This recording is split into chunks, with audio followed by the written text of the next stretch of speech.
ജില്ലാ വിനോദസഞ്ചാര വകുപ്പിന്റെ നേതൃത്വത്തിൽ നടത്തുന്ന 4ാമത് മൂന്നാർ പുഷ്പമേള മെയ് 1 മുതൽ 10 വരെ നടക്കും. ദേവികുളം റോഡിലുള്ള വിനോദസഞ്ചാര വകുപ്പിന്റെ ബോട്ടാണിക്കൽ ഗാർഡനിലാണ് പുഷ്പമേള നടത്തുന്നത്. മൂന്നാറിന്റെ തനത് പൂക്കൾക്കൊപ്പം വിദേശ ഇനങ്ങൾ ഉൾപ്പെടെ പുതിയ 400-ലധികം തരത്തിലുള്ള പൂക്കളും ചെടികളുമാണ് മേളയുടെ ഭാഗമായി ഒരുക്കിയിരിക്കുന്നത്.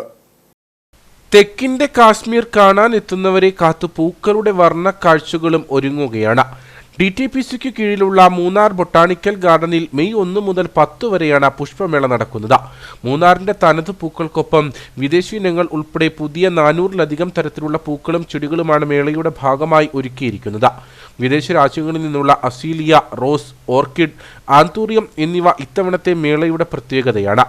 അവധിക്കാലത്ത് മൂന്നാറിലേക്ക് കൂടുതൽ സഞ്ചാരികളെ ആകർഷിക്കുക എന്ന ലക്ഷ്യത്തോടെയാണ് പുഷ്പമേള സംഘടിപ്പിക്കുന്നതെന്ന് അഡ്വക്കേറ്റ് A. രാജ MLA പറഞ്ഞു.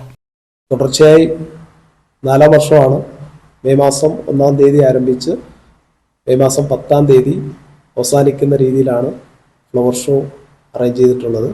ഇത്തവണ 400 പുതിയ ഇനങ്ങൾ പൂക്കളുടെ വെറൈറ്റി ഇതിൻ്റെ ഭാഗമായി ഒരുക്കിയിട്ടുണ്ട്. 100ഓളം വിദേശത്തു നിന്ന് കൊണ്ടുവന്ന പുതിയ പൂക്കളാണ് ഈ ഫ്ലവർ ഷോയുടെ ഭാഗമായി നമ്മൾ ഒരുക്കാൻ ഉദ്ദേശിക്കുന്നത്.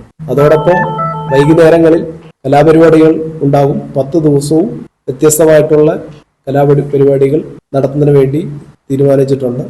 അതേപോലെ കൂടുതൽ ലൈറ്റിംഗ് സിസ്റ്റം ഇതിൻ്റെ ഭാഗമാക്കാൻ വേണ്ടി തീരുമാനിച്ചിട്ടുണ്ട്.